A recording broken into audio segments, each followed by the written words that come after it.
Hello, good morning, and welcome back to the lecture again. Today, we are going to study and understand the chapter functions. Function is a relation in which each element of the domain is paired with exactly one element of the range. यानी एक जो function है उसका जो हर एक element है वो एक दूसरे के साथ पेयर्ड है.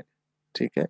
Another way of saying it is that there is one and only one output with each input. हर एक इनपुट के साथ साथ एक और सिर्फ एक ही आउटपुट आएगा. जैसे कि x हमारे पास इनपुट है तो हमारा जो y है वो आउटपुट है और बीच में हम लोग क्या करते हैं फंक्शन करते हैं दैट इज fx.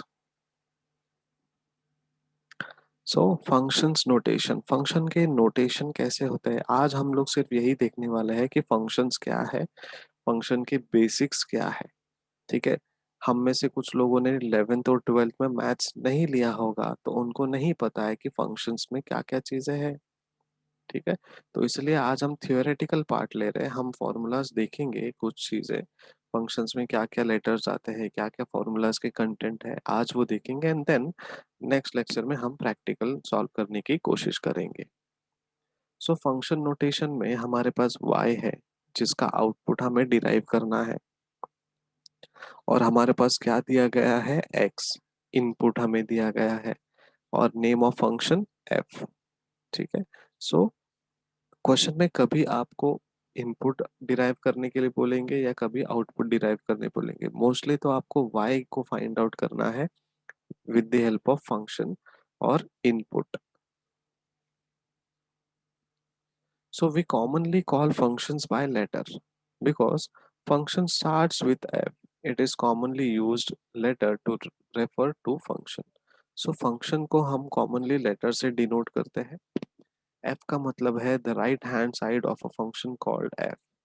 ठीक है. So जो f का मतलब है function. So function x. x means the variable x in it.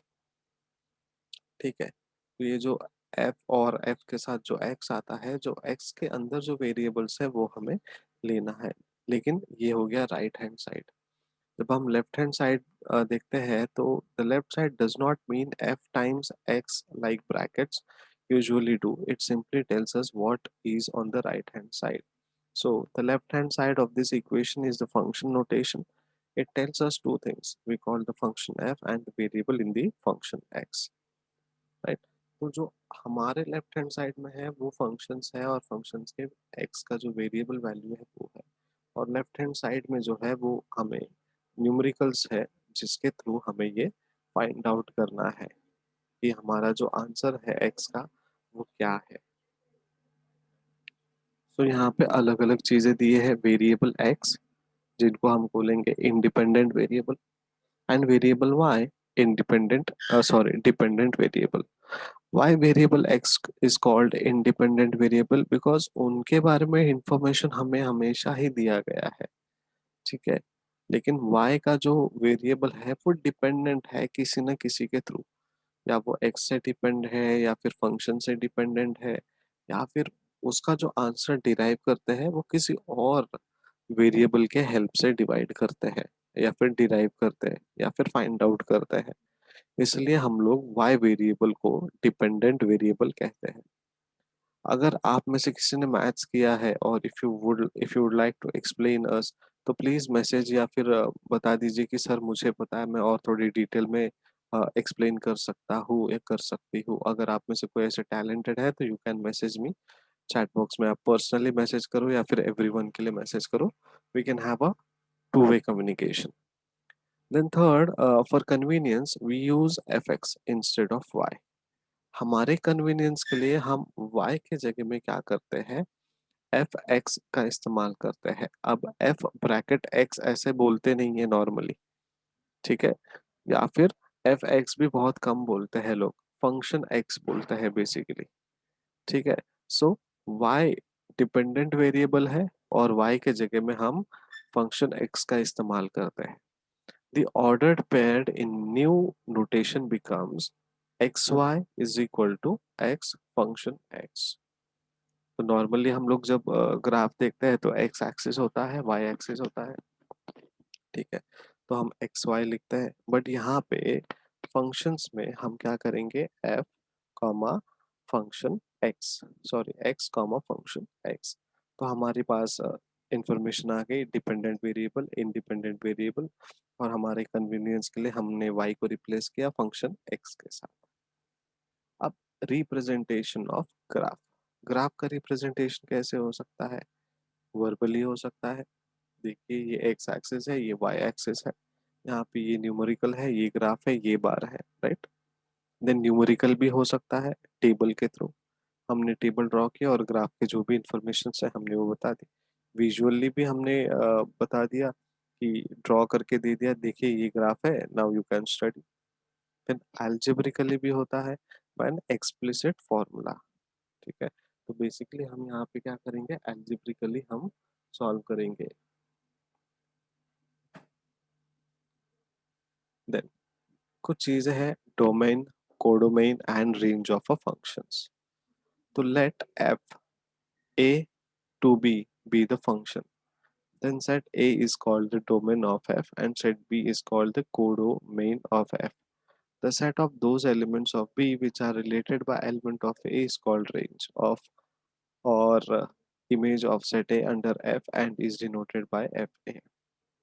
देखिए अगर f है, f a है, ठीक है, और f से b तक कोई चीज जाती है, ठीक है, तो f को हम या फिर ए सेट ऑफ फंक्शन है या फंक्शन ए है, उसे हम डोमेन कहेंगे, ठीक है। या फिर दूसरा जो सेट है उसको हम कोडोमेन कहेंगे, डोमेन एंड कोडोमेन। ऐसा मतलब एक इंडिपेंडेंट है, उसके साथ जो डिपेंडेंट है उसको कोडोमेन कोडोमेन बोलेंगे, ठीक है। अब इन दोनों के बीच में का जो डिफरेंस है उसे हम क्या बोलेंगे, रेंज। ए और बी का जो डिफरेंस है उसे हम रेंज कहेंगे, ठीक है। और इसको image of a set A under F and is denoted. अब ये जो रेंज है वो हम इस तरीके से डिनोट कर सकते हैं फॉर्मूलाज में। अभी मत लिखना, अभी कोई चीज पेन और पेपर के साथ खेलना मत, बिकॉज आपको आज सिर्फ सुनना है और समझना है कि सर फंक्शंस में क्या क्या है, ठीक है, और हमारे सर हमारे बच्चों को क्या क्या पढ़ा रहे हैं, ठीक है। बस देखना है, domain, codomain and range of a function, अभी हमने तीन चीजें देख ली। अगर अभी किसी को लग रहा है सर बाउंस जा रहा है, तो भी कोई टेंशन मत लीजिए, ये सिर्फ समझने के लिए है। जब हम प्रैक्टिकली सॉल्व करेंगे ना, तब और अच्छे से समझ में आएगा। जैसे हमने एन्युइटीज के बारे में देखा, जैसे हमने डेप्रिसिएशंस के बारे में पढ़ा, उसी तरीके से हम लोग जा रहे हैं। सो देखिए ए सेट है और बी सेट है आपके पास। ए में ए सेट के सर्कल में ए और बी दिया है, और बी के सेट में 1 and 2 दिया है। सो डोमेन R7 जिसमें ए एंड बी है, को डोमेन 1 and 2 है, ठीक है।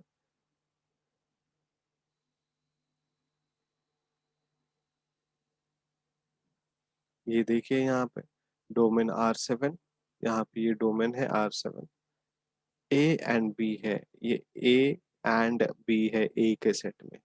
को डोमेन जब हम लोग बात करेंगे तो बी का सेट जो है 1 and 2, तो देखिए 1 and 2। अब इनका रेंज क्या होगा, 1 2, तो 2 - 1 जब हम करेंगे, बड़े वैल्यू को हमेशा हम माइनस करेंगे छोटे वैल्यू से, ठीक है। दो में से एक गया तो बचा कितना, एक, ठीक है। तो ये हमारा डोमेन कोडोमेन है। एक और एग्जांपल है हमारे पास, ए है, ठीक है, A set A B, B set 1 2, R8 है हमारे पास, so domain R8 A B, codomain R8 1 2, range R8 1 2, codomain R8, ठीक है। यहाँ पे ऐसे भी हम लोग लिख सकते हैं, ठीक है। So range R8 is equal to 1 8, codomain R8, ठीक है। आप ऐसे भी लिखो, ऐसे भी लिखो, आपका आंसर लगभग सेम ही आएगा। Then types of functions, one on one function और इंजेक्टिव फंक्शन। अब ये टाइप्स ऑफ फंक्शंस क्यों पढ़ना है सर और मैडम? बिकॉज ये जो फंक्शंस है हमें अलग अलग तरीके से, अलग अलग नाम से हमें हमारे टेक्स्ट बुक में, सिलेबस में दिया है। ठीक है, कुछ नाम मैं आपको पढ़ के सुनाऊंगा तो शायद आपको समझ में आएगा कि सर क्या क्या बोल रहे हैं। और किसी ने मैथ्स किया है 11th 12th में तो उनको भी ध्यान में आएगा कि हाँ ये फंक्शंस थे। तो अलजेब्रिक फंक्शन है, उसके अंदर कांस्टेंट फंक्शन आता है, उसके अंदर लीनियर फंक्शंस आते हैं, function with power of x आता है। ठीक है, एक्सपोनेंशियल फंक्शंस है, लॉगरिथमिक फंक्शंस है। ठीक है, ऐसे अलग अलग है। फिर फंक्शंस इन इकोनॉमिक्स है हमारे पास, डिमांड फंक्शंस है। ठीक है, और सप्लाई फंक्शन है हमारे पास, एवरेज रेवेन्यू का, टोटल रेवेन्यू का फंक्शन है, टोटल कॉस्ट फंक्शन है। तो ये जो फंक्शन वाला जो चैप्टर है थोड़ा लेंदी है, और मे भी ये पूरा हफ्ता ले सकते हैं हम लोग ये लेंदी को सॉल्व करने में, समझने में। ठीक है, इसमें फॉर्मूलाज है, नो डाउट, लेकिन फॉर्मूलाज आपको अच्छे तरीके से नोट डाउन करके याद भी रखना है, वो याद रखना। ठीक है, so a function f is f set A to set B is said to be one on one function or injective if different elements of A have different images in B. That is, if AB is range of A, set A is not equal to B, so is equal to FA is not equal to FB. तो a function में अगर ए और B है और इनका जो value है वो अलग अलग एलिमेंट है, तो ना ही वो दोनों सेम है, तो function A function B they are not equal. ठीक है, फिलहाल के लिए इतना समझना है, वन ऑन वन फंक्शन या इंजेक्टिव फंक्शंस में ए सेट में या बी सेट में उनके एलिमेंट्स में कोई भी डिफरेंस होगा। जैसे हमने यहाँ पे देखा, यहाँ पे ए है, यहाँ पे बी है, अगर यहाँ पे ए होता और यहाँ पे वन होता, ये डिफरेंस दिखता, ये अल्फाबेट्स है, ये नंबर होगा। ठीक है, उसी तरीके से हम वन ऑन वन फंक्शंस देखते हैं। एग्जाम्पल भी अभी यहाँ पे दिया, let f A B one to be the function given by, so A set है, बी सेट है, ए बी वन टू दिया है, तो ए का वैल्यू इधर है, बी का वैल्यू इधर है, सो here a is not equal to 1 but function f a function b is equal to 1 because value जो डिनोट किया है 1 डिनोट किया है। यहाँ पे अगर हम देखेंगे, देखिए यहाँ पे भी फर्क है, a का वैल्यू 1 दिया है, b का वैल्यू 1 दिया है, तो उनका जो डिफरेंसेस है, रेंज है, वो 1 है, ये जो रेंज है 1 है। ठीक है, अब यहाँ पे देखेंगे a का वैल्यू 1 है, b का वैल्यू 2 है, तो रेंज क्या है, 1 से 2 रेंज है। ठीक है, सो ये अपने को एरोज ध्यान में देखने हैं और थियोरेटिकली वो बताएंगे, वो भी हमें ध्यान देना है। So that's why I is not one two one function, right? So first one is not the one two one function, second one is one two one function, एक एक एक एक, लेकिन ये वन टू वन है क्या, एक ही के लिए दोनों जा रहा है, so this is not injunction और वन टू वन फंक्शन। ठीक है, देन onto फंक्शन और surjective function. Onto function is said to be onto function or subjective if all the elements of B have pre-image in A. सारे B का जो element है उनका pre image है A में। कैसे कैसे इमेज है? जैसे B is a similar or rangeful to B, ठीक है, small b and capital B।